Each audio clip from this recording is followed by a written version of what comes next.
What is up, everyone? Wow. Welcome to the Week 10 matchup live stream here at fantasypoints.com. I am John Hansen. That is Greg Cosell and Adam Kaplan. If you're just checking us out on YouTube this week for free, hello. We do this every Thursday. Greg Cosell in that film room, Mr. Kaplan with all the insider information. I'm just some hack who's just kind of like trying to hold it all together. I agree with that. Frankly, but obviously check us out at fantasypoints.com.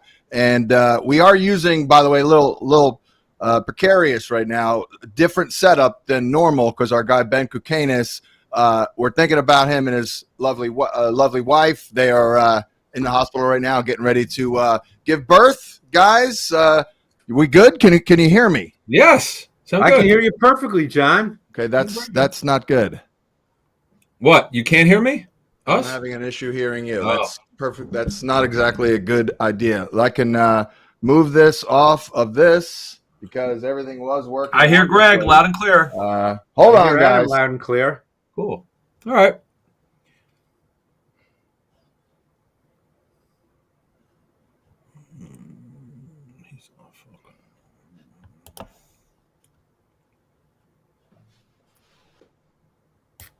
All right. I'm going to go with that. Hey, Adam, what do you think about Kamara this week? I'm a little bit surprised, We'll see. Tomorrow's the key. See if we can do it some tomorrow. He doesn't really miss games. I know. He usually plays right. Okay. He plays through everything. Always. Yeah. I cannot hear you whatsoever. Really? We hear you well. Not going well. Yeah, I mean, I know he's had nagging injuries before where he's missed practices, but he doesn't really miss games. Yeah, exactly. Yeah.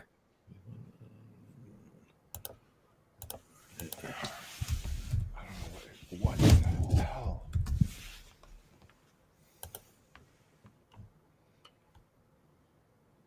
Got some great compliments, Greg, by the way, on our show last week.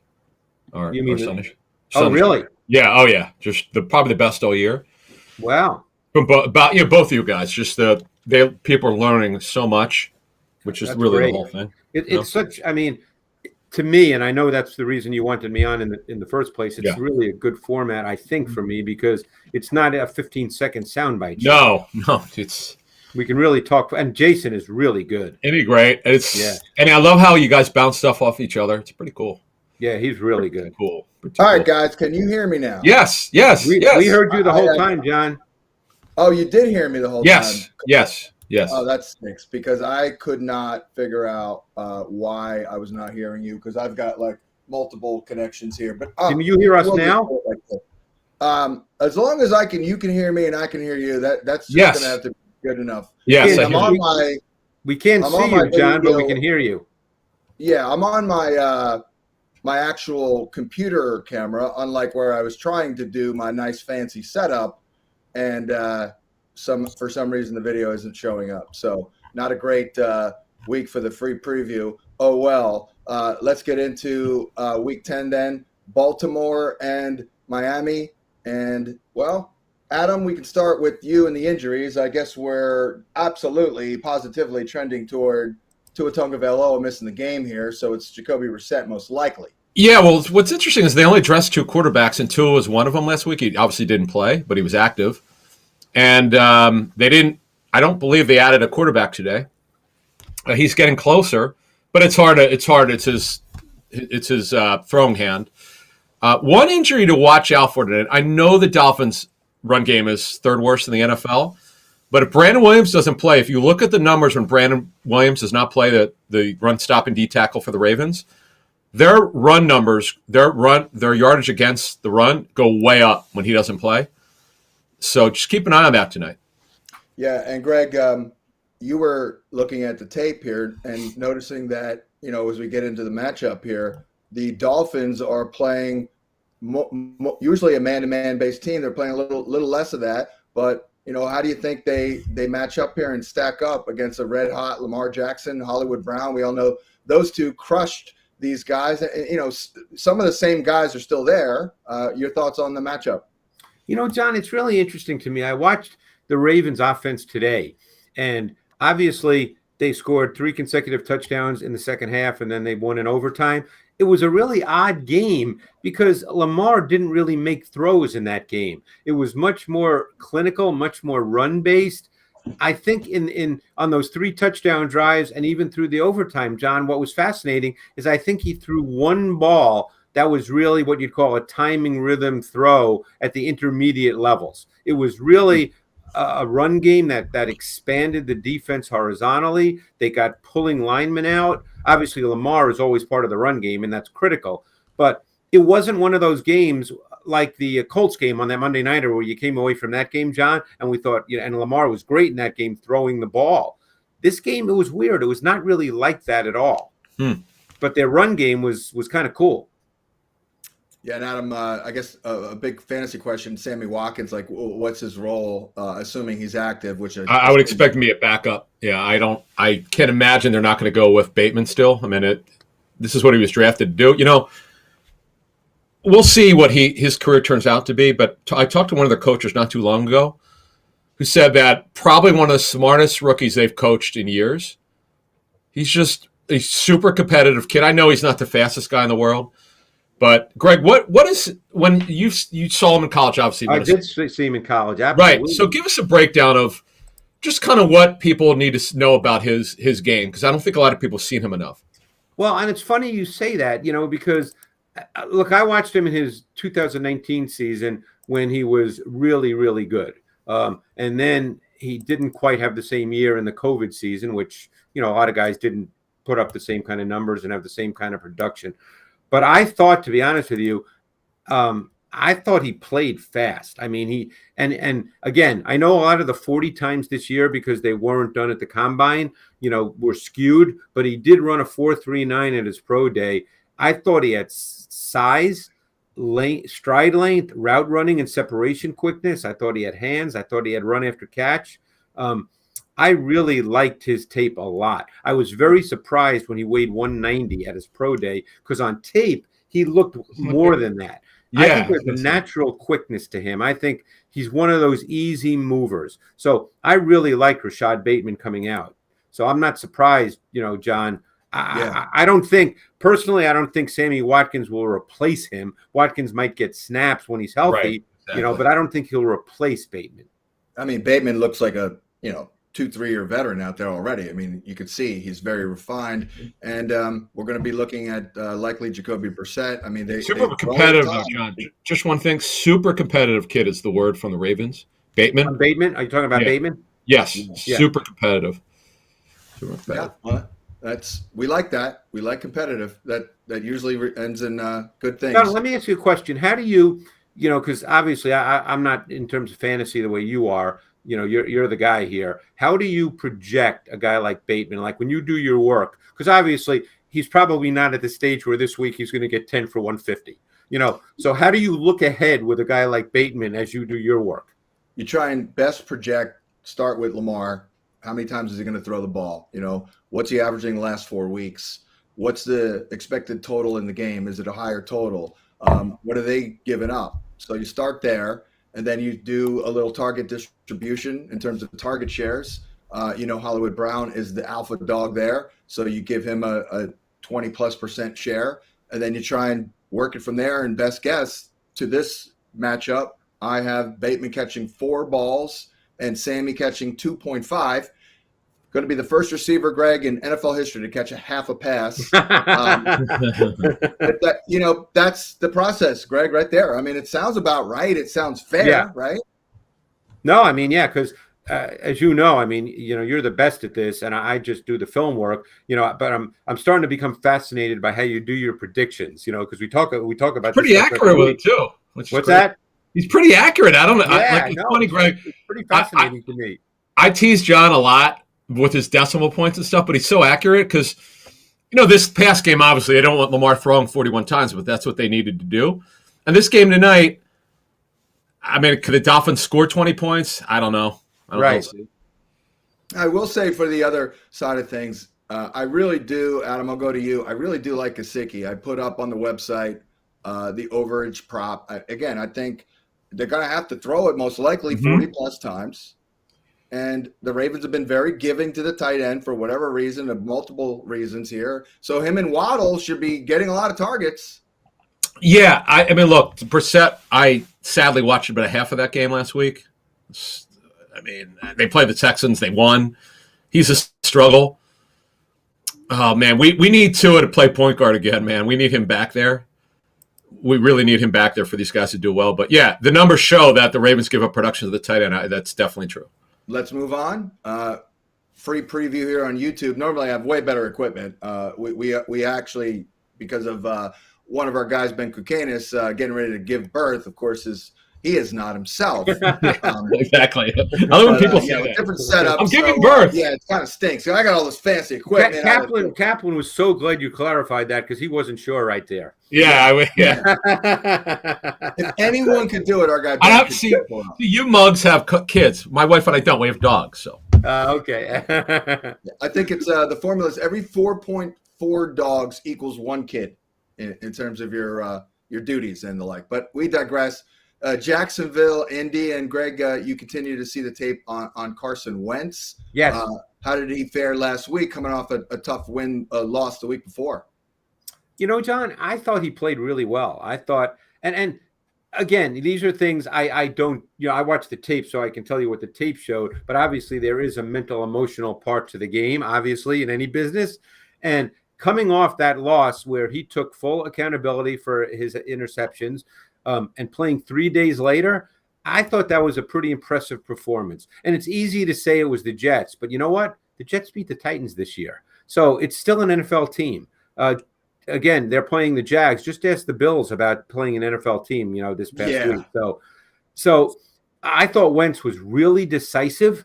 And I think that staff, and Adam knows this too, you do too, John. I'm not saying you don't, but I think that staff does a really good job with play calling, with play design. I'm not one who comments on that a lot because, I always feel like you have to be in the meeting rooms to really know how they're seeing the game, but I just think that it appears as if they have a really good feel for how to play with their people versus the defense they're playing against. Yeah. Well, sometimes, you like that when they do the same damn thing every week, but that's not optimal probably.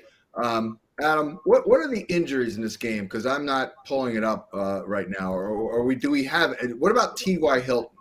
I believe, if I'm not mistaken, I think he got cleared to have a full practice. I'll double check, but I'm almost certain of it. Right. Well, we all know Jonathan Taylor's really good. Yeah. Michael Pittman is emerging clearly, maybe not like a true, guy getting peppered with targets. They like to spread it around. It comes into what Greg says. They do a great job of getting guys open, scheming them open. Yeah. So Pittman is, he may be a guy, John, some weeks that gets 12 targets, 13 targets. You're going to start seeing that at some point because remember, John, he had that leg injury, he had surgery during the season last year. Let's not forget, this guy was through a lot last year, and he's having a breakout season. Greg, I will say, do we all agree that the offensive coordinator there, Brady, I mean, it would be nice if we use a little bit more Mo Alley Cox because it feels like they're leaving some big plays on the field by not getting this guy a little bit more involved. Yeah, and it's interesting you say that, John, because when they do get him involved, good things seem to happen.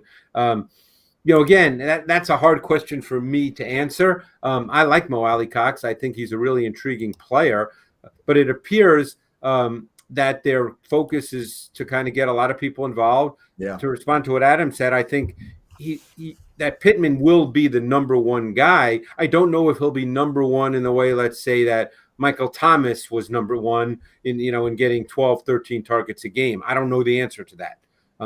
Trevor Lawrence. If I could jump in, though, I did watch the Bills and the Jaguars D today.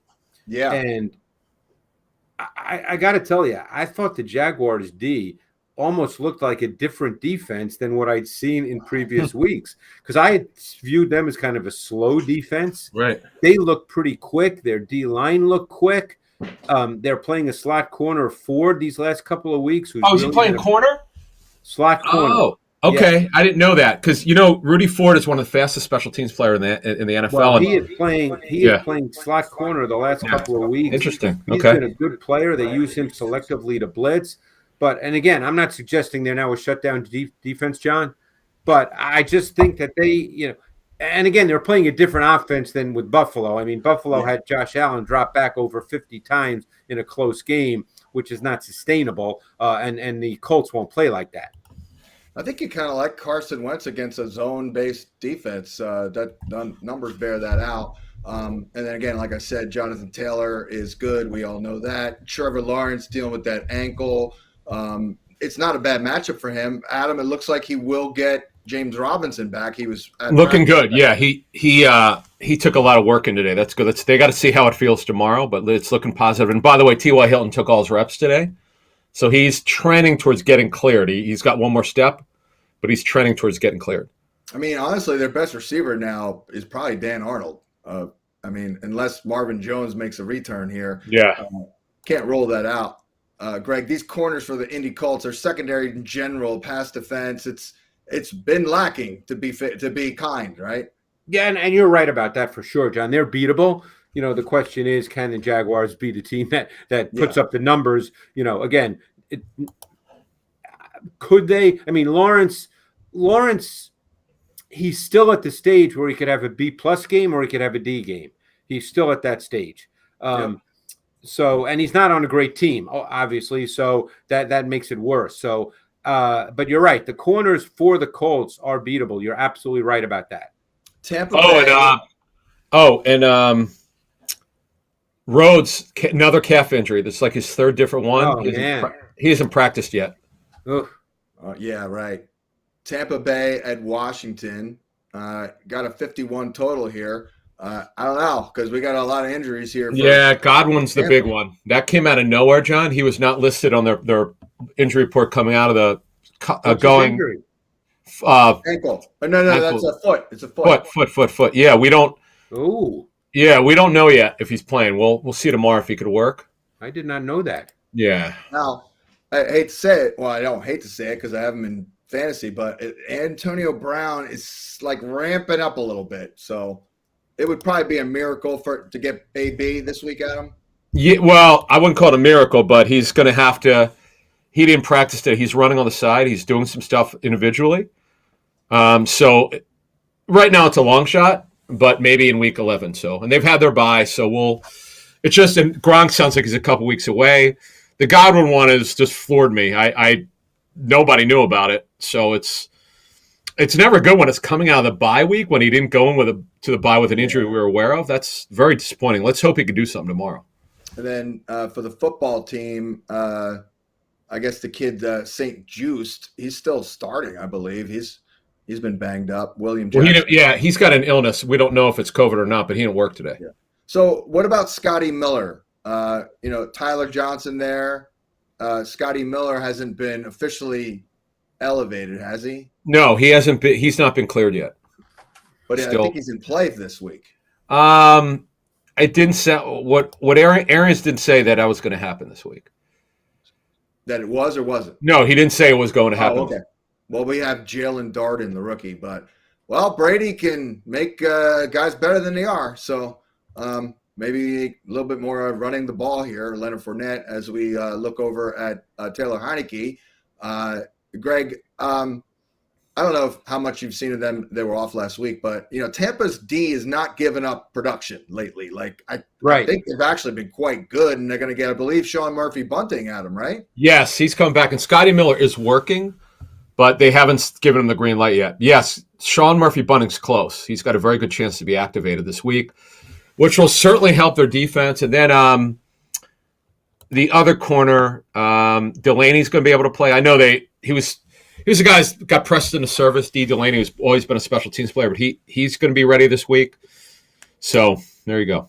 Sorry, Greg, to cut you off there, but no problem. Numbers, they're not giving up any numbers. Is that lately? Is that in line with what you've seen on tape last month or so? Well, I think their front's really good, and I think Joe Tryon has added a lot. He'll be a really good player. obviously everybody just assumes you can throw on them because of their secondary, but you're right. They're not giving up huge numbers in the pass game. So, Heineke in that Washington pass game, it's kind of to me, kind of a weird deal because Heineke is an interesting guy because he can make second reaction plays. But that side of the ball for me in this game is hard to really kind of figure out. And I'm just being honest with you. I'm not real sure how to figure that side of the ball out in this game. Well, we know that Antonio Gibson's been a shell of himself, really. Yep. And Tampa's still really good against the run. So, McKissick, obviously. By the way, it goes without saying Mike Evans for Tampa. But, Adam, also bad news on Logan Thomas. I don't think he's playing. Yeah, Ron Rivera made it pretty clear that he was, when they worked him out earlier this week, didn't go well. So, what's his injury, Adam? Hamstring. He had a hamstring. Yeah, it's been 5 or 6 weeks. It looked fairly innocuous to me. I was doing the TV with Dr. Mark Addix, and he looked at the tape. He was like, "Yeah, he's going on IR." I was like, "Damn," and he did. And it's been 5 weeks too. Bills Jets.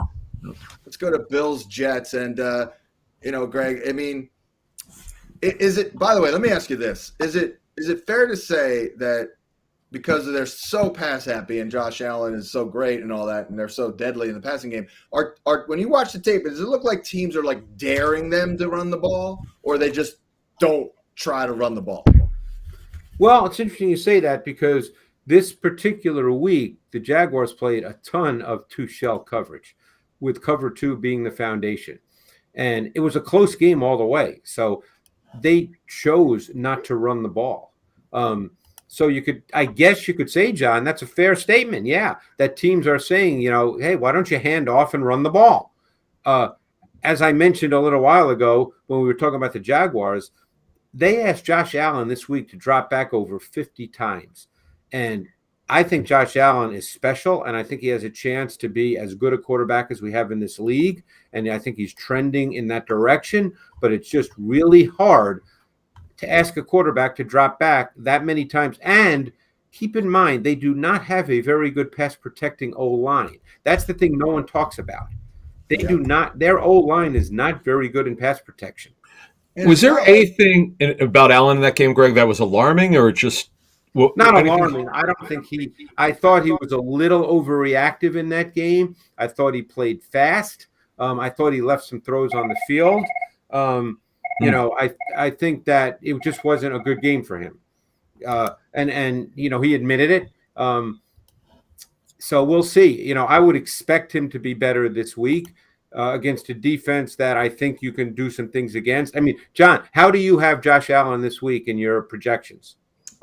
Very high. I have him attempting 37 passes, which is probably a little too high because teams are running all over the Jets, but I'm only going mostly off of the trends, and he's averaging 40.5. Yeah. Good point. By the way, in the last 2 games in the matchup, he's averaged 44 a game. Right. So, but I am eyeballing the running backs and then running more. That's why I'm asking, because I'm trying to find some sort of edge. Now, Adam, real quick, back to you. It looks like Zach Moss may play. Yeah, he's got one more step left in the concussion protocol. Yeah, good for him. It's not easy to get clear the next week. We see it occasionally, but that's a really good sign. That's a really good sign. And, I am such a Dawson Knox apologist. I wonder if Alan Gregg... He's close. He should get cleared. He actually should get cleared. It felt to me like Dawson Knox was like the safety valve guy, and maybe I missed him. That's very fair. Just because he's not a high-volume target guy doesn't mean that he's not important to the offense. But, the one thing, as you know, John, because you do this work, big explosive pass plays have been lacking for them. Yeah. Whereas last year they had an awful lot of them, and they've been lacking this year. Yeah, and the Jets secondary continues to – they're not bad. Not bad. Now, is Marcus May, is he out or is he playing? He got hurt on a Thursday nighter. He's out. Yeah, he's out. Marcus May is done for the season. Oh, he's done for the season? Yeah, towards Achilles. Oh, that's right. That's right. Yep. Yeah. Yep. And, Adam, I guess Corey Davis is going to play. Barring a Yeah, barring a setback, yes. Hopefully, they don't throw to 11 And different it's receivers. Mike White. Oh yeah, Mike White. But Greg, any thoughts on Mike White? Until he got hurt in the game against the Colts, I thought he made a couple of really good throws. Exactly. He kind of hung in the Yeah. pocket, kinds of throws that were different from the Bengals game the week before, where everything was so quick, bang, bang, and they were, by NFL standards, relatively easy throws. I thought against the Colts, he made a couple of throws where they were late in the down pocket throws, John. They were good throws. Yeah, he's one of those guys who watch him and he's like, I don't know, man, it's not that hard. I don't know. Right. He's cocky. He is very cocky. We know that once Zach Wilson is healthy, he's playing. There's not going to be a quarterback. Yeah. Yeah. And well, I mean, we love Mike White in fantasy because he gets the ball to them running backs at the very least. They brought in John Beck too as an assistant coach. Yeah, how about that, huh?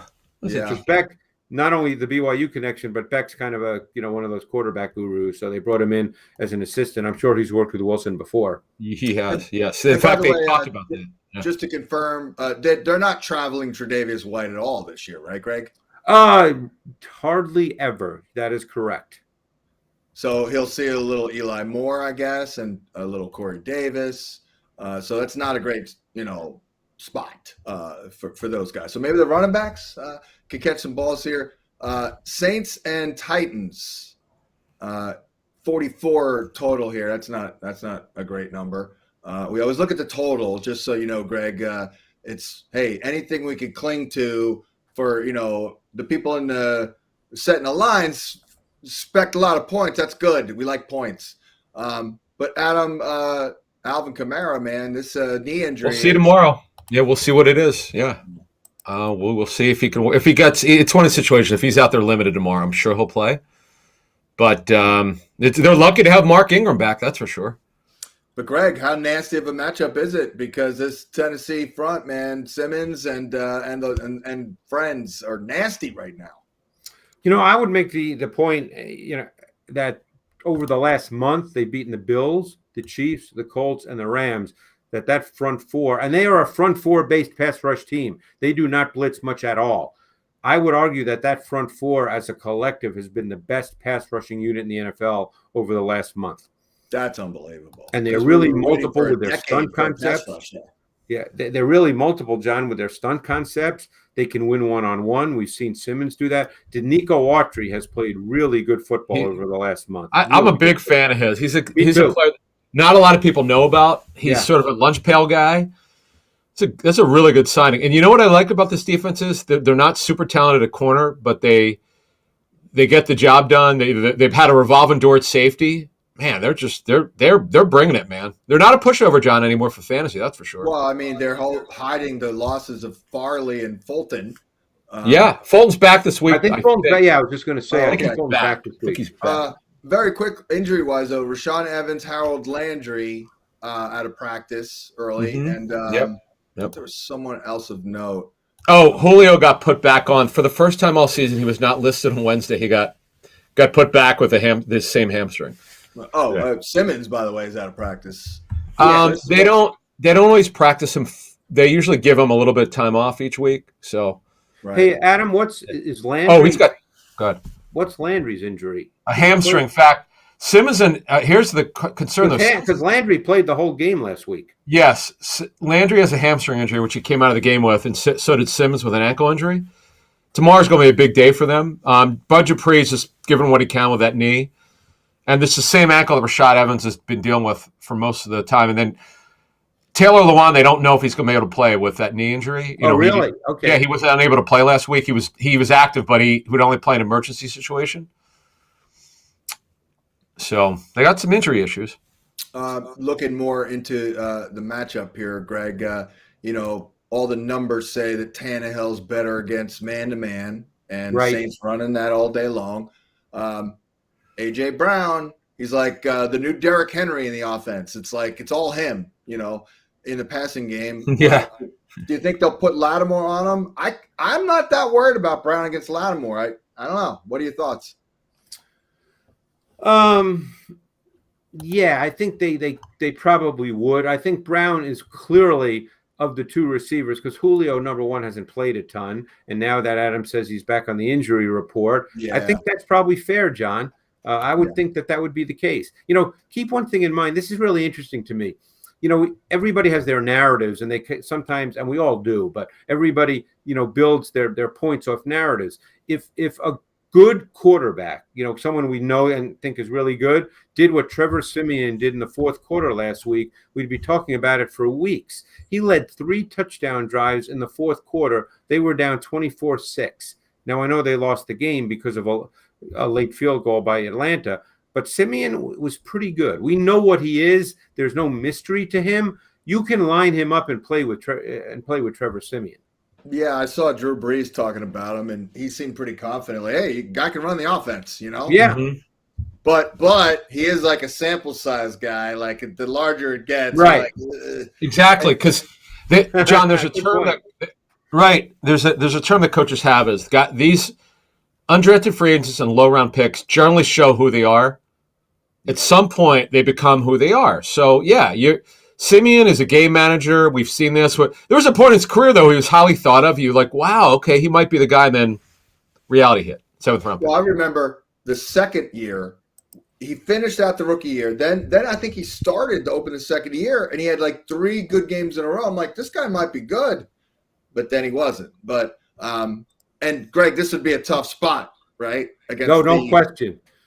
Yeah. I mean, let's assume Simmons and Landry go. And it's funny, I just looked at him, online while you were talking. Landry, there's nothing on that I found at all regarding Landry's injury. So that's very interesting.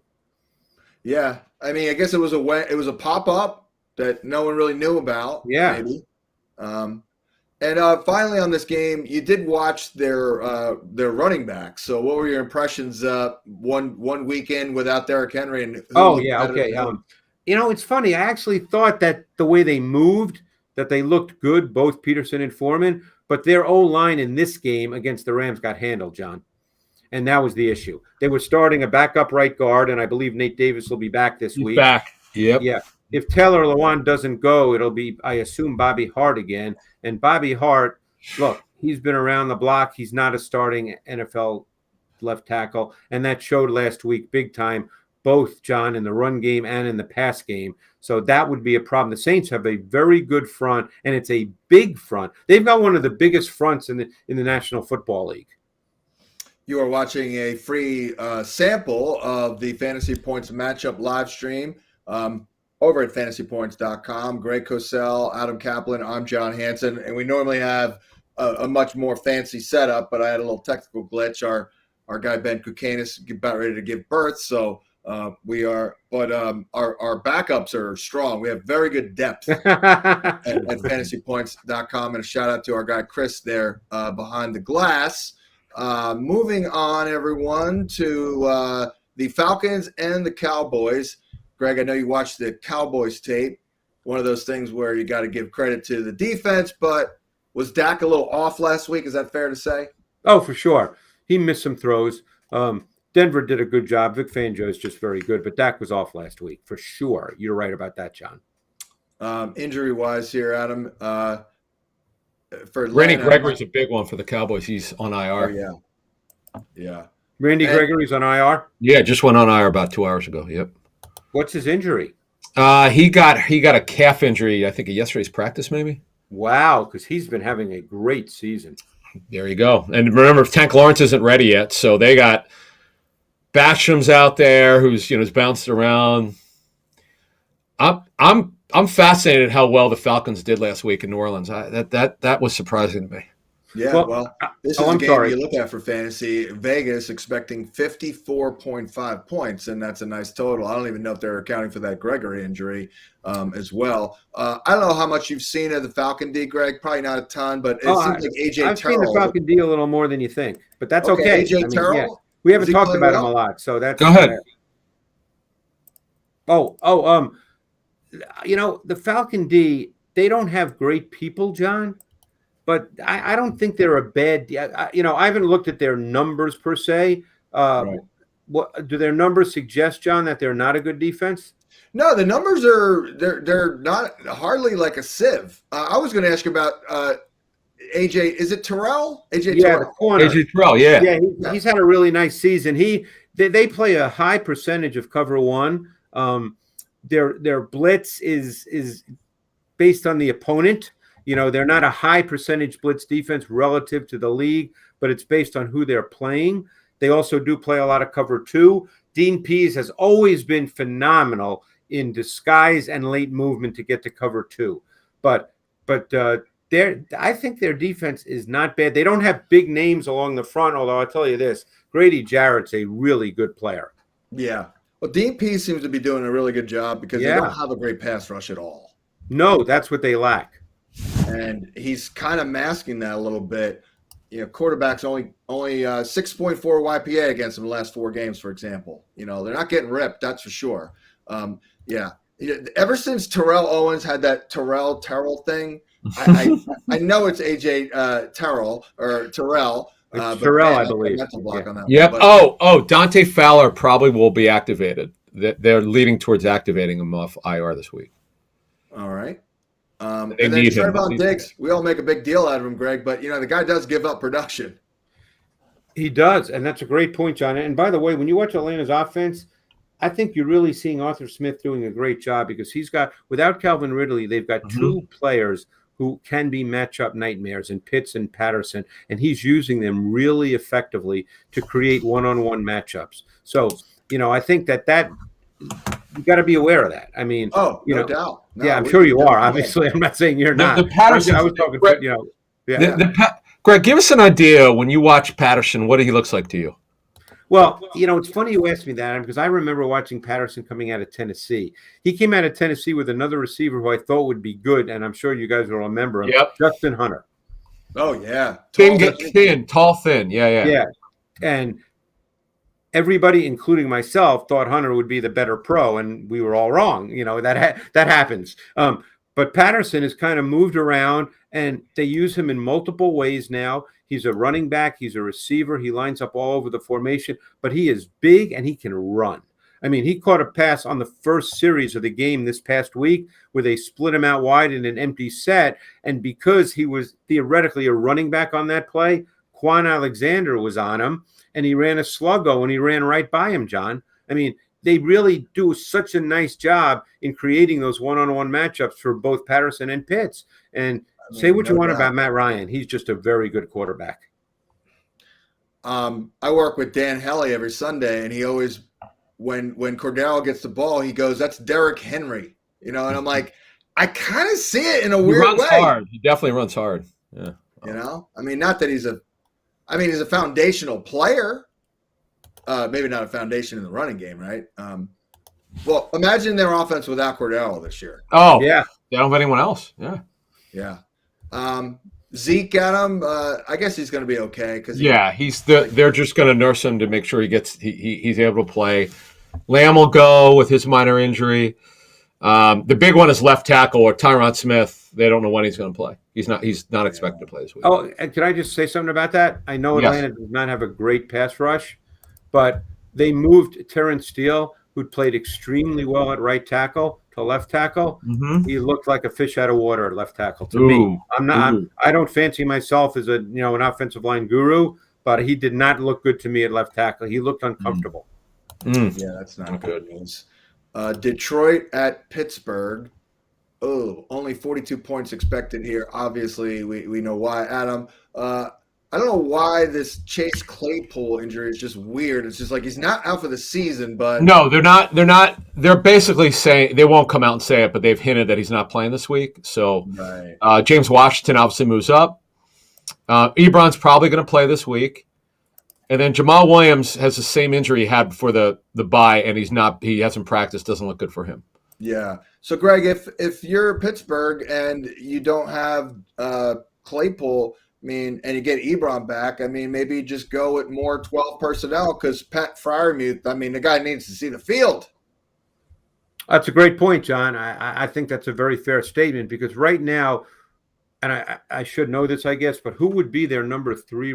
Well, they have Johnson. Ray McLeod. Ray McLeod. James Washington. James Washington. Oh, yeah, James Washington for sure. Last time he had 4 for, I think, 69 James Washington when Claypool didn't play earlier this season?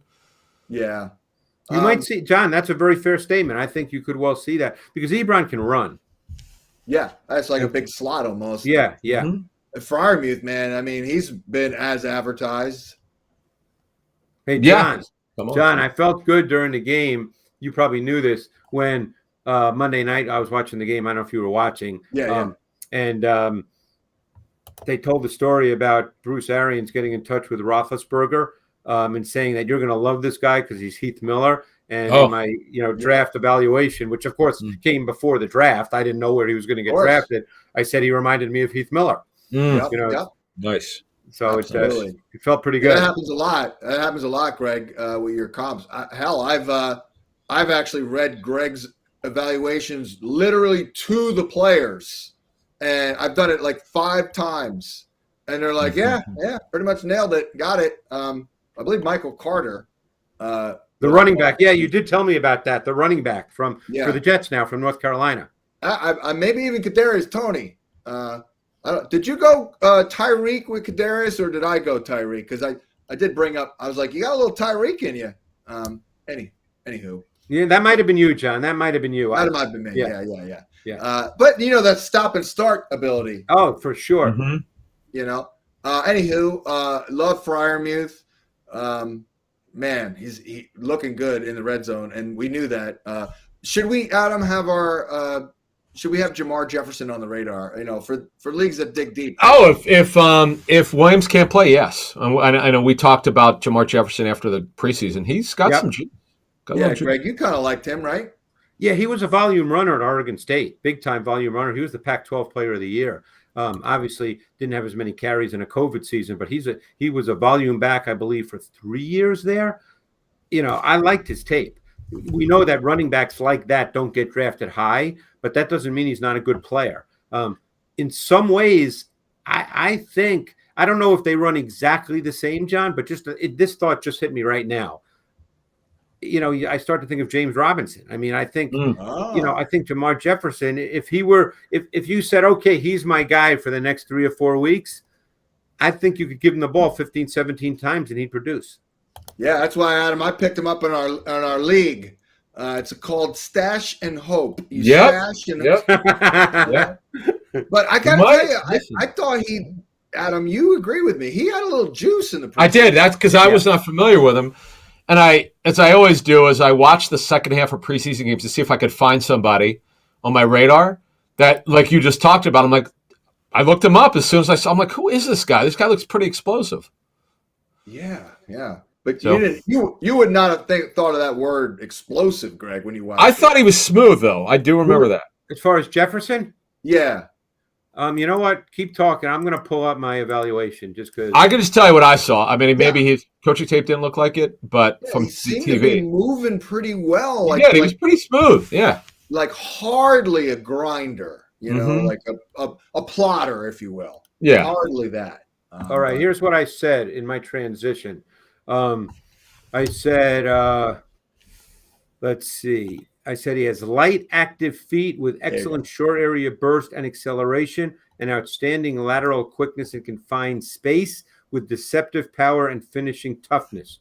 He also showed long accelerating speed to hit the home run. So Jefferson's overall running traits are strong. That's what I said.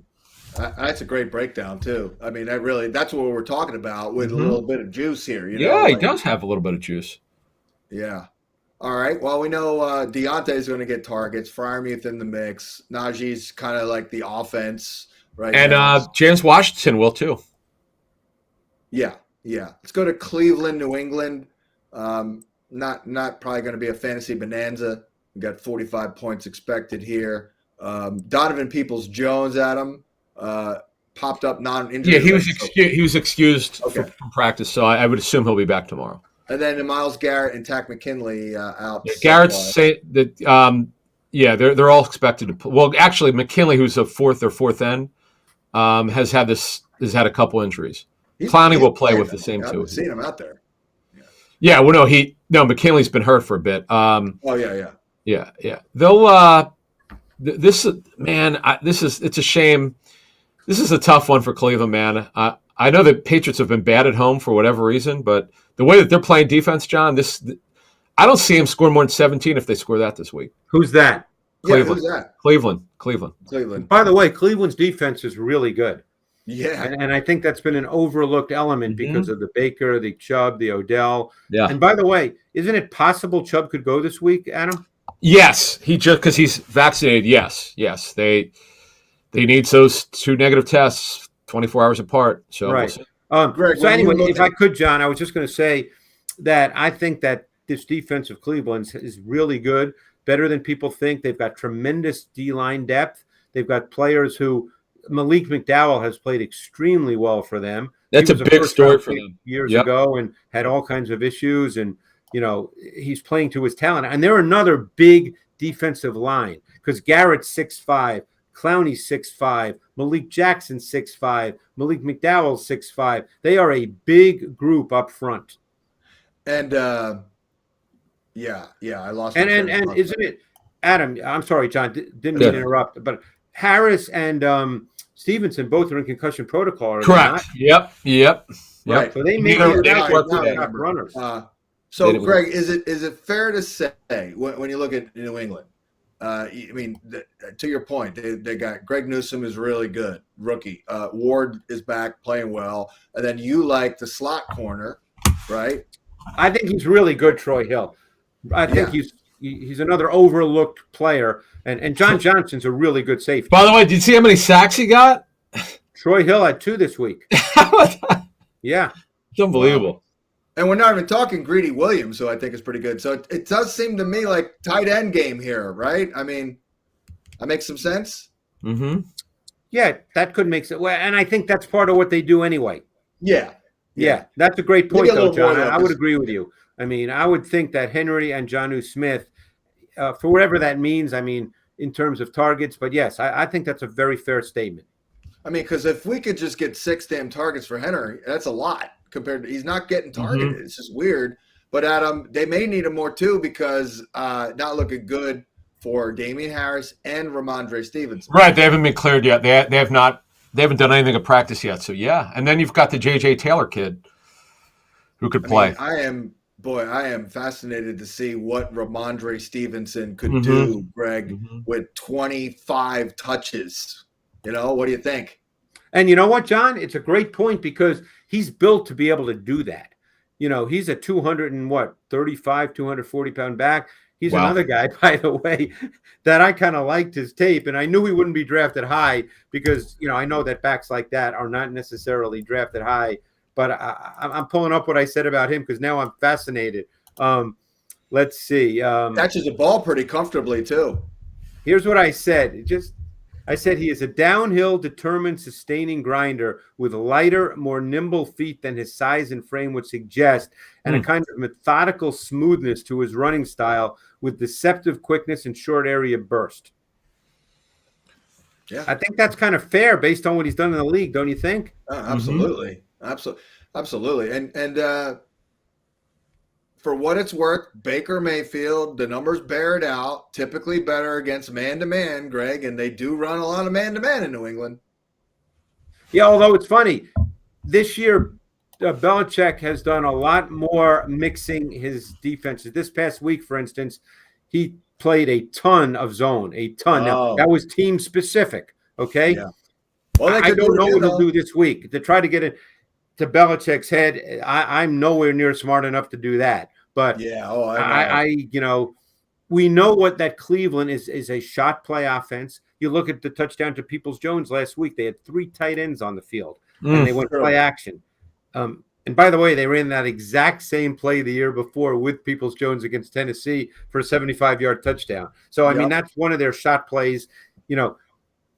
I think that's one reason that Odell Beckham wanted to leave there because they're not a let's get the ball to this receiver offense. Right, their offense, and Adam knows this better than I because of his relationships he has in the building, that they're a schemed passing game. They're not a we're going to focus on this guy this week, So I'm struggling with this game, John, a little bit. I'll defer to you. I think the Patriots. I'm very worried about the Browns' offense in this game. The way that Belichick's got their defense playing right now. This is not a good week. If Browns coming off a really good game, but this game worries me for their offense. Well, if they have Nick Chubb, obviously they can stick. Yes, because they have to have. D'Ernest has been a great story.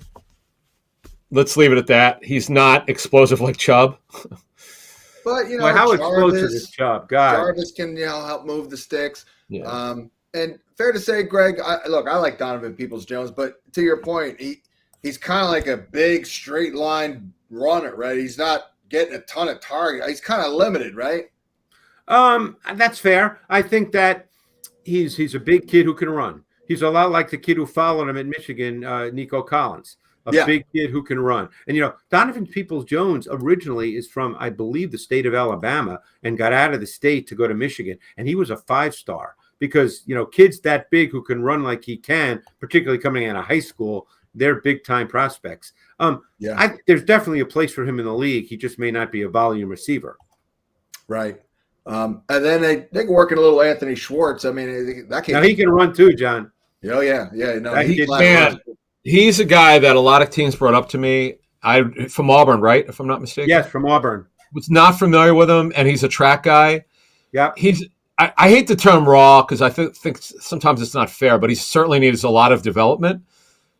He's a dynasty league prospect. It's at some point Landry will leave, and he's a guy that they really want to push forward. He just needs a lot of development, but he's explosive as hell. He sure Free is. live preview of the Fantasy Points matchup live stream here, the Week 10 edition. Greg Cosell, Adam Kaplan, I'm John Hansen. Our guy Ben Kukanis, normally the man behind the glass, getting ready to have a child here. No, not him himself. But we do think about him and wish him good luck. And normally our setup's a little fancier, but we'll do another freebie here when we get our guy Ben back. Just got to expose people to the great insight of Greg Cosell from the film room, Mr. Kaplan, and all his insider notes and general knowledge here. Minnesota at LA, 53 Minnesota. What's that? I said Minnesota.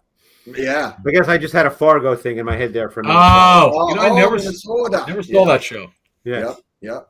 Well, I have was referring to the movie. Scandinavians, relatives, long, deep relatives who I'm sure live there and talk like that.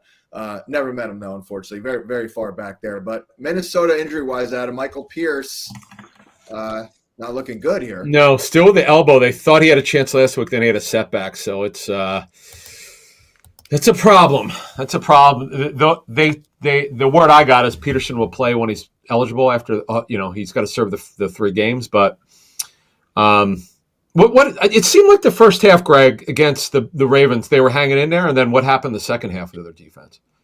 It was a very weird game, as I mentioned earlier when we talked about Baltimore. Yeah, it wasn't like big plays where you went, "Oh my God, they're just giving up plays." Yeah, it was, to use the old expression, it was kind of death by 1,000 cuts. Okay. And I don't think their defense played bad. Which seems weird to say, and maybe I'm wrong. It wouldn't be the first time, but I didn't come away from that going, "Wow, man, that defense is a sin." Well, first half they really seemed to have it going. Yeah, sure. Back to the matchups and the like here. Oh, and Anthony Barr, Adam, still dealing with that knee issue, the same one he's had all year. Yep. He played last week. Mm-hmm. So they had that big interception. Yeah, they'll need him. Greg, what's weird? I don't know if I've talked to you about this, but our guy Wes Huber has dug into the numbers, and sure enough, it held true to form against New England, I guess. But Justin Herbert, for whatever reason, has not done well against man-to-man, which I don't know. I just find that a little weird. But Minnesota, not going to run into that problem. I mean, this looks like a really good matchup for Herbert. Yeah, and unless Adam has other injury news, Minnesota started Boyd and Danzler at outside corner last week. Yep. And I would assume that would be the case this week, correct? Harrison Hand from Temple. Yep. So maybe they bench Breeland. Breeland played 20 snaps, but then he did not play after that. So I don't know. Was he hurt, Adam, or was that? No, not that I know of. He's in fact. Then they sat him down. Yeah, I don't because think they ended up playing the large majority of the game with Chris Boyd, and Cameron Dansler as their outside corner. Actually, he has a groin injury, but he's working this week, so I don't know what the issue So maybe is. he's back as a starter. But either way, Yeah. John, I would think that they'd be attacking those corners with Williams and Allen and Guyton and Palmer. I mean, I think they're one of those teams that throws the ball a lot, and that's what their MO is, and they'll continue to do that. Yeah, I think it's a good matchup here. I mean, Yeah, if so I had I. to guess, I think I'd go Mike Williams with the better matchup. I guess Keenan will see a lot of Mackenzie Alexander, I guess is beatable, and Mike dealing with that knee, but you didn't notice Mike Williams looking bad on the tape, right? No, and I didn't, and maybe somebody else did. They did run that shot play to start a possession in the second half, and he and he ran by Darius Slay. So there you go. You know, I didn't watch the tape and come away saying, God, Mike Williams doesn't look 100%. I thought he looked okay. That's all we can ask for, because it's a worthy question because the production's been down, but I like it. This is how we get an advantage. I don't know what everybody else thinks. I think they had two bad games overall in which the production was down for Williams and for Herbert. And this week the production was up for Herbert, and therefore, Williams had the shot play. I would expect that their pass game will continue to look good. And by the way, how much was Slay on Williams last week? Some, not a lot. Okay. And then for Minnesota, again, well, Adam, I guess start with the injuries in the secondary. Yeah, so a couple things that we should note. Unless something happens tomorrow, Asante Samuel Jr. will be available. Mike Davis is not expected to play. Drew Tranquil, unfortunately, went on the COVID list today. Oh, he did? Yep. And then Kenneth Murray is close. He might be activated this week. He's pretty close to being activated. Kirk Cousins has not been that great, against zone generally. Like, it's a thing we hang our hat on. Man to man. This is zone heavy here. So I don't know about this matchup, Greg. Any thoughts on Kirk Cousins and the Vikings? Basically it's, can they protect and can the receivers win and be open for Kirky? Yeah, I mean, there was a stretch there, and it sort of settled down the last couple of weeks where they threw the ball well, and they got the third receiver, Osborne, involved. He's kind of faded a little bit. Conklin had some good games there. He looked like an up-and-comer, I would think, John. And then the last couple of weeks, it hasn't been quite like that. So yeah, Conklin is the guy that I feel like definitely better than him with Osborne. He's like an outlet guy, John. When he can't, if he goes through his first two guys, then he throws it to Conklin. And you notice how Conklin gets a lot of room to run. He moves pretty well. Yeah, he does. And they've been pretty giving, so that's not a bad option whatsoever. We've got him actually. I do at tight end 13 for the week. They're giving up 5 grabs a game, actually, to tight ends for 70 yards, which is kind of a lot. So there's that. But Dalvin Cook obviously is playing. Yep. They have been bad against the run, so obviously Greg. Yeah, it's funny you say that because I would view this as a Dalvin Cook game. Yeah, right. Exactly. Boy, it was interesting. And Jordan Howard's nothing special. Greg, did you notice? Did the Eagles' offensive line just really have their way in terms of run blocking against the Chargers? What did you see? The Eagles' offensive line was pretty dominant throughout this game. I thought their interior three was really, really good in this game against the Chargers. Sure. So look, as John knows, the Chargers, by a significant margin when it comes to yards, have the worst run defense in the NFL. Mm-hmm. Yep. Yeah, they do. I mean, I got data points at the yin yang that illustrate that point. So yeah, that's a great point. It's not a Kirky game and it's a Dalvin game. So it's like really Dalvin centric here, you would think. So maybe not a lot of numbers for Cousins. Panthers, Cardinals. Well, Cam Newton is back at him. He's not playing this week. It's going to be P.J. Walker. How about next week? They won't say that he won't be, but this is just me. If Cam's his shoulder's fine, if he practices well this week and next week, and P.J. Walker stinks this week, look for Newton to take the job next week. What do you think of the situation here, Greg? I mean, he's played with McCaffrey. If Joe Brady is all that, I would think this will work. I know Robbie's been terrible, but DJ Moore's been great. I mean, there's enough to work with. I would answer that this way. I don't know what Cam Newton is right now, John, Exactly. so I don't know what to say, and I'm being honest. Yeah, sure. But they did not sign him to be the backup quarterback. That we all know. And we know he's going to run. So unless PJ Walker, John. unless PJ Walker lights it up to the point where you just can't sit the kid down, Right. Cam Newton will be the starter as soon as they feel he's physically ready to go. Mm-hmm. Yeah, I'd say 1 to 2 weeks. Yeah. Adam, man, this injury report for the Cardinals is ridiculous. Yeah, it's not. Look, Murray's made progress, but it's not looking good. Really? He has to work tomorrow. Has to. Oh, yeah. He hasn't worked yet this week? No, he's just doing stuff on the Wow. side. He needs to work. And here's another problem. How about this? Rondell Moore has not been cleared with his concussion. And remember, he's got a neck. That's really bad. AJ Green just got activated off the COVID list. They need to see how he feels. And D-Hop's still out of practice himself. Yeah, he hasn't practiced. And here's another big one for the fantasy defenses out there, because they're a really good fantasy defense, one of the best. Yeah. Buda Baker's got 2 injuries. Concussion knee hasn't been cleared yet. Yeah, I mean, it's unbelievable. We got a lot of injuries, man. Also on the O-line, too. Yeah, and these guys generally play, though. Pugh hasn't practiced yet with a calf. He's had like 4 injuries this season. He's played. Beecham with a shin injury. He should go. Panthers, Gilmore, the only reason why I'm going to mention this is he had quadriceps surgery, and that took him 9 months to come back from. He got added today with a quadriceps, so just keep an eye on that. Okay.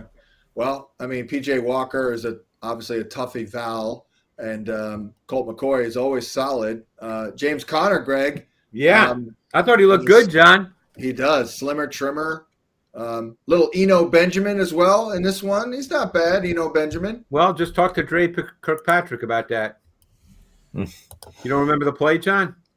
Yeah, what was that? The 21-yard touchdown run where he just ran over Dre Right. Kirkpatrick? I forgot that. Okay, yeah. Yeah. He's a great kid. Eno Benjamin? Eno Benjamin. I think I've we been had around him, him. right? I've met him. He's a great guy. Right. Yeah. Who was that? Eno Benjamin. Oh, I've been yeah, around yeah, Eno oh. Benjamin. He's a great guy. Exactly. No, that was Yeah. exactly. We talked Yeah. over it. Yeah. His parents were, I think he's from Nigeria. Both parents are doctors. Really, really, really great kid. All right. Well, again, geez, I don't know what to do with the Cardinals. I got nothing here when we don't know about the quarterback. Yeah, there's so many guys hurt. Yeah, it's hard to evaluate who's going to be ready. They find a way to get it done. I'll say that, but it's. I mean, theoretically, this game shouldn't be close. I'll say one thing about Philip P.J. Walker. Seeing most of his games up close for Temple, I must have seen him play 20 times. He does have a little bit of an arm, not a gun. Obviously, he's a smaller guy. He's built like Tyrod Taylor. He does have an arm. He's not terrible. Well, and finally, I guess the biggest point of all is McCaffrey. He only played 49% of the snaps. Adam, I'll ask you, but he still got 19 opportunities. So. I know that was that. Well, a couple things. First of all, they got smoked. They were. It was a bad game, though the Panthers did score the first 3 points, and then after that it was steadily downhill, as you know. So they didn't need to have him in late. So, yeah, getting 18 touches was pretty interesting. Philadelphia and Denver. Let's go there. And Adam, injury-wise, we'll start with you again. Denver is down, 3 of 5 O-linemen potentially? Well, both tackles are very well. The left tackle is very iffy because he's got a high ankle sprain. And the right tackle has a new injury, Bobby Massey with an ankle. And then, one of Glasgow's out. They put him on IR a couple days ago. So Quinn Meinerz.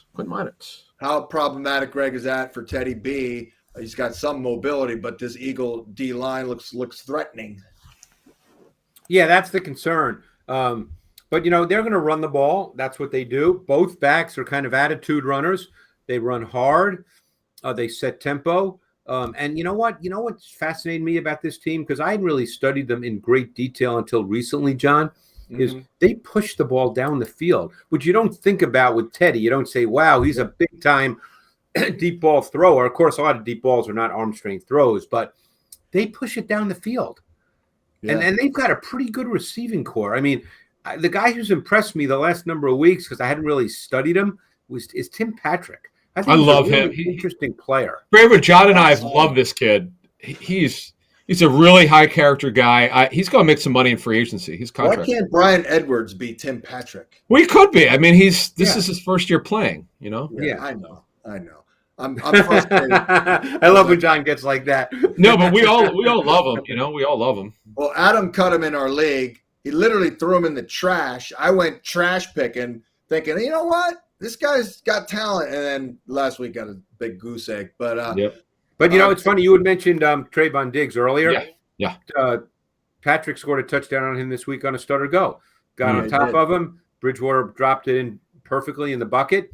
But they have Patrick, Sutton, and Judy. That's three pretty good receivers. And Adam, isn't Fant back this week? Yeah. Oh, yes. But he has to show that he's physically. Yeah, he's off the COVID list. He's on exemption. Oh, Brandon Williams is out tonight. That's big for the Dolphins running game. He's out. Well, so is Murray. Latavius obviously is out. Yeah. All right. See, now I go in and I do a little tweaking here. That last week one was awesome. The Colts one. Oh yeah, we gave you. You could have bet $1 million at the end of last week's live stream. You would have won $1 million. I guaranteed it, and he got it. Naheem Hines on the second play of the game for him. Is my check in the mail then, John? Oh yeah, no, we sent you via crypto, Greg. You're coming in Bitcoin. Bitcoin. Myles Gaskin, I have literally only projected him to average 3.2 yards a carry in this game. So I'm going to bump that up because of this injury, and that's the process. That's how it works. But anywho, so how good did Jerry Jeudy look, Greg, on tape? Because man, he was flashing to me. Jerry Jeudy last week, how good did he look? Yeah, I mean, I think he looks pretty good. But that's I think he looks smooth, looks comfortable. I think again, then it comes down to how many targets he gets. Right. Yeah. Just in general, to your point, like he's kind of running like a couple deeper crossers. I just thought he was moving well. And but again, I guess it all comes down to, can they protect Teddy, right? That's the big question in this game for sure. Because it's interesting. Teddy's not a big guy and he looks very slight, but he'll hang in the pocket, which is good and bad. Jalen Hurts, we did the podcast. Make sure you subscribe to our Fantasy Points podcast. Greg talking about like actually playing better, but we may not know it for fantasy because they throw it like 9 times a game, Greg. But what are you seeing out of Hurts and the Eagle offense lately? I thought this was their best week. I thought that he's been under center more. Personally, I think that's the way to go. I think it gives you a much better play action pass game. I think it plays to Hurts in the sense that it defines reads and defines throws. It gives you better pass protection. They had a number of throws this week to Smith that were 7-man pass protection. So that Hurts is going to be comfortable. You probably have a really good idea from film study, John, of what the coverage will be. But this is a tough defense to play against. What Vic Fangio does with his safeties and what he shows pre-snap and then the movement after the snap, that's difficult even for a veteran quarterback like Dak Prescott. So when you get into longer yardage situations, it'll be very interesting. But the key, and the Chargers did not do a good job last week, is you cannot let Jalen Hurts escape to his right. You just cannot do that. Yeah, right. You got to think they see what you're seeing on the tape, so we'll see. They're seeing it. The question is, what do they do? But you can't do that. I was kind of surprised at how many times you did that against the Chargers. Yeah, these Broncos too, man. They got a lot of great depth at corner. They really do. Patrick Surtain, though, what's his status at? Doesn't look good. Yeah, he's got a multi-week injury. Nate Hairston from Well, he played in the slot once Surtain came out. They moved Fuller back outside. Yeah, and I mean, Eagles catch a break with no Bryce Callahan at least. Yeah. I don't. Surtain. Yep. Yeah. John, I'll say this though. I don't really trust this coaching staff. It was good to see Hurts get himself together after that first couple drives. But I don't trust that he's going to be able to take advantage of it. I don't see them scoring very much. Vic Fangio worries me in their defense. I mean, they really do. Dallas Goedert worries me for fantasy. It's hard to rely on him. They just, he doesn't get a lot of targets. Well, they're not throwing the ball now. They're telling you what they think of Hurts. They're gonna run it. This is it. Yeah, we discussed that, John, last night. Because I know you mentioned to me, said about Devonta Smith, and I think he's actually, if you just isolate on Devonta Smith when you watch the Eagles, you'd say he looks good. But they just don't throw it a lot. I mean, they had 17 dropbacks against Detroit. Obviously, they won that game big. But in a very close game this week, Hurts only had 24 dropbacks. So even if Smith is the number one guy, he's not going to get 13 targets. And this is the value of just paying attention to everything we do. Even if you're eliminated from your damn league, if you're in a keeper league, trade for Devonta Smith. Greg Cosell says he still looks good. He looks very good to me. Yeah. Seattle, Green Bay, obviously the Aaron Rodgers situation, the complicated fella, if you will. Adam, we're going to go right up to Saturday with this thing, probably. Yeah, same thing. Yep, we're in the same situation. Bakhtiari is starting to work, which is right. Well, he's been there on the men for a couple of weeks now, closing. Yeah, but he's actually now he's on the roster, so that he's got a very good chance to play this week. That's good for them. But Greg, if we have to go with Jordan Love again, it's not hopeless. I mean, he got blitzed a lot last week, and you watched the tape, so it wasn't that bad, huh? I know he's an easy target, but I thought that their O-line played not particularly well. He was under extreme duress right from the beginning of that game, and not just with blitz guys. I mean, that O-line did not do well against four-man pressures, and then Spags just upped the pressure. I think there were 5 snaps of 0. And look, when you get 0, very often you are going to get a free defender, a free rusher, but you want that guy to come from the outside. Okay, they were allowing rushes through the A gap and the B gap, and it was right in Love's face. And I didn't think Love made bad decisions. You know what he did? He threw to Devontae Adams one-on-one.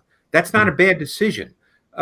Now, they weren't complete, and one was intercepted. I don't know if that was 0, but I thought Love in the second half actually had a stretch where he kind of settled in a little bit. I don't know how much of the game you guys saw if you watched it, but I thought he had a stretch where he settled in a little bit. And again, for people listening, I don't want to sit here and say, boy, Love's great. I love him. He's going to be a great player. But he was getting ripped Sunday night and all day Monday as if he shouldn't even be on the field. And how did he throw it? How did he throw it? There are 11 guys on your team. How did the ball come out of his hand? Like, how does it comes out well? But I think an issue that he has, and this is a potential problem. So, to be fair, his ball placement is not what it needs to be if he's to become a true NFL starter. He's a little too scattershot. Misses throws that he has to make with poor ball placement, and that's good. I'm sorry, John. Oh, sorry. What about the processing, seeing the field? That's hard to see in one game, especially when you get a lot of pressure, and I think what teams do in a game like that, which LaFleur did, is you try to minimize that, John, just because you don't want to put too much of a burden on him. It's like a veteran like Colt McCoy playing this week, and he's a veteran. You're still not asking him to make multiple reads. You're trying to keep it relatively basic. Yeah, I was just talking in general from the college studying. I don't recall if I think that was like 3rd on the list maybe of the concerns. Again, whether he plays, obviously if Rodgers is cleared at him, he's going to play. Oh yeah. Well, he's got to have no symptoms. So he'll get if he doesn't. How does that work? Does he get tested again? Oh yeah, he's got to get the 2 negative tests. Right. 24 hours away from each other, and he's got to be asymptomatic. If he is, he'll play. Right. I mean, it's hardly a guarantee that the COVID is out of the system enough to produce negative tests. Right. We'll see. Yeah. And then Seattle's D, they've been better, Greg. Hardly a shutdown D at all. Right. But they've been better. Any thoughts? Yeah. They have been better. I think they've tried to be a little more aggressive. They tried to play Adams a little more to what he is. Earlier in the year, he was playing a lot of back-end safety. He's not really a back-end safety. He's probably much more of an undersized linebacker. They've been a little better. They've gotten some really good play from Darrell Taylor, who's a second-year player from Tennessee, who I really liked coming out of Tennessee. He's kind of long, lean, Gumby-ish in the way he moves. He can bend. So he's played well. So, yeah, their defense, I think, has slowly but surely improved. The same thing, by the way, happened a year ago. They were really bad, John, as you may recall, early in the season, and they clearly got better. Now, Green Bay's D was pretty damn good last week. Russell Wilson back. Adam, That's a definite, right? Wilson's back. Well, all right. Let's put it this way: most likely, but the way he's talking, he said he's between a 90 and 100%. He's not quite 100% yet. I would say he's probably going to play. So I wonder what the difference is between 92% and 94%. I know. Who knows? But he's back. Well, wait, John, could you check that on your projections? Exactly right. It reminds me of a friend of ours who we all know. We won't name him, but he'll be like, "Yeah, we need to chat. I'm free between 1:12 Eastern and 1:26." Really, I don't know who that is. Greg may know, but I'll tell you later. We love the guy, but it's a little weird. But hey, he's rigid on the schedule. What can we say? Got it. I kind of like Russell though. How about a little Kevin King? Pick on him with DK. Any thoughts on that? Yeah, I mean, I think that's a good matchup for Seattle. Yeah, exactly. And it's funny. Seattle had a bye, so who did they beat? They beat, I guess, a bad team the week prior. Who did they beat in their game? Who was that? Let me look. I have the schedule. That was a lifetime ago. They beat Jacksonville. Oh, right. Who, it's funny to say, they beat Jacksonville, a bad team, and then look what Jacksonville did against Buffalo. Yeah. I know it's so funny when that happens. Well, last week, Greg, was the biggest upsets we've seen in years. I know. Weekend. It was crazy. But the point I was going to make, if Russell can't go, John, I thought Smith threw the ball well against Jacksonville. Yeah. And I thought he looked pretty good. Well, and now we go on to KC and LV as we wind down here. Your free sample of the Week 10 matchup live stream at fantasypoints.com. I don't know where to go with it. Adam, talk about Clyde Edwards-Helaire. Looking good. He's got a shot to be activated. Everything they've asked him to do, he's done so far. We'll see what happens tomorrow. Okay. I'll ask you the same question about Mahomes and their offense as I asked you about Josh Allen and the Bills. When you watch the tape, are teams essentially saying, "Go ahead, man, run the ball"? To some degree, for sure. Yeah. And again, I don't think Mahomes looked a whole lot different this week than he has in the last 4 or 5 weeks. Yeah. And then he made the big throw at the end that sealed the game where he ran out of the pocket, which, of course, he's always capable of making those throws. But they scored one offensive touchdown. Yep. Yeah. 4 touchdowns, Johns, in 4 weeks for Mahomes. He's got 4 touchdown passes. Can't make that. That's like unfathomable. Here's what fascinates me. I mean, I hope Mahomes turns it around. Our league is much better when Mahomes is being Mahomes, that we've come to expect. Sure. But how do you think, if let's say this season plays out and he plays like this and their offense is like this for the rest of the season, are people going to go into the offseason and say that Mahomes and the Chiefs offense is great, or are they going to say now it's a wait and see? I say wait and see. Because of the quarterback. Because, Greg, you've outlined this now for 2.5 months. This is you were the first person to say it nationally. Well, the tape told me that. And here's the question: so let me ask you this: are there clear throws he just won't make? He's still trying to be the man, still trying to make the big play. Well, I don't know what's in his head, so I can't sit here and see. When people what does say the tape show? He's trying to do too much. I don't know what he's trying to do. Yeah. I know what their route concepts are. I studied the Chiefs very hard for years, so I know what the route concepts are. I know where the ball should go within the timing of the routes. I think that there's too much head movement, and our old friend Ron Jaworski gave us all a great term years ago, and it seems like I've been using it the last number of weeks. I'm not going to take credit for it. It's all Jaws. But Jaws would always say column helmet. He's not playing with a column helmet. Jaws would always say when you see a quarterback drop back and his head is moving, he said that means he's not seeing anything. He said, because when you drop back, your head should really not be moving. You see things just out of your periphery because that's how you're trained. But if your head is moving, then you're not really seeing anything. And there's been too many snaps where Patrick Mahomes' head has been moving. So he's, for whatever reason, I can't tell you why, as the Eagles once said, but, his head is moving too much. May have started with the O-line, the protection breakdowns. Yeah. In the Super Bowl. It's like he is continuing to play the game from the Super Bowl, yet and doesn't have to. Right. Almost. And that's John, not, I didn't like his comment he made after the game, which I'll probably read on the air tomorrow, about why he didn't throw the ball to Kelsey when he was wide open.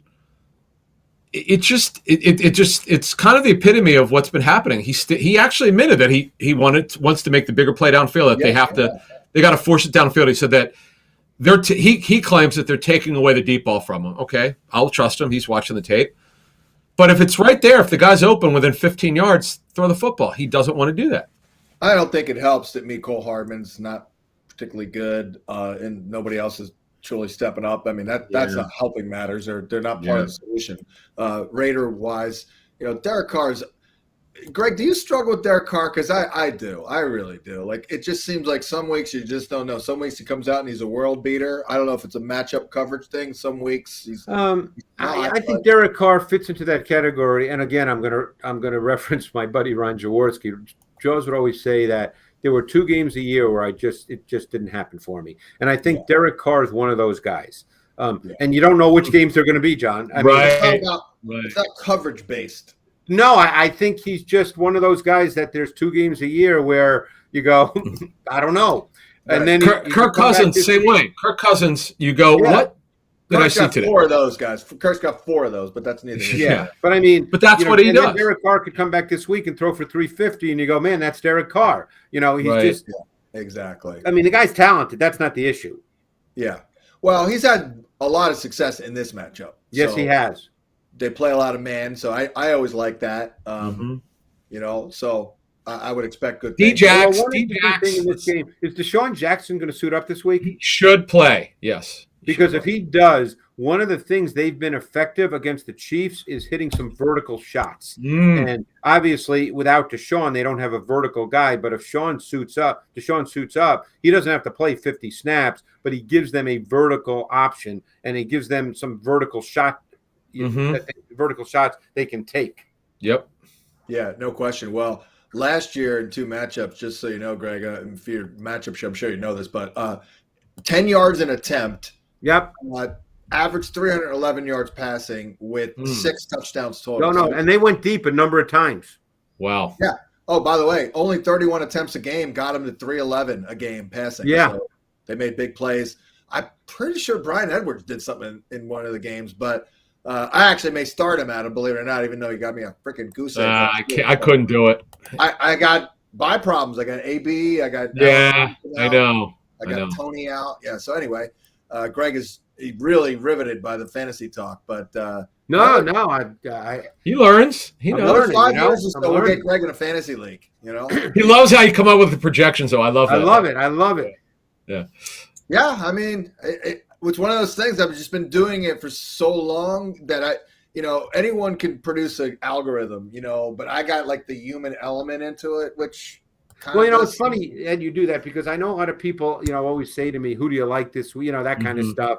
And I'm so bad with that because I can give you 5 reasons on each side, based on my film study. So it's very look, I'm not saying that the Jaguars beating the Bills wasn't an upset. Of course it was. I'm not stupid enough to say it's not an upset. But I watch the Bills every single week, and I know that they have no viable running game, and their offensive line isn't very good in pass protection. So any week that can bite them in the ass. And it happened to bite them in the ass against a bad team, but it's still an NFL team.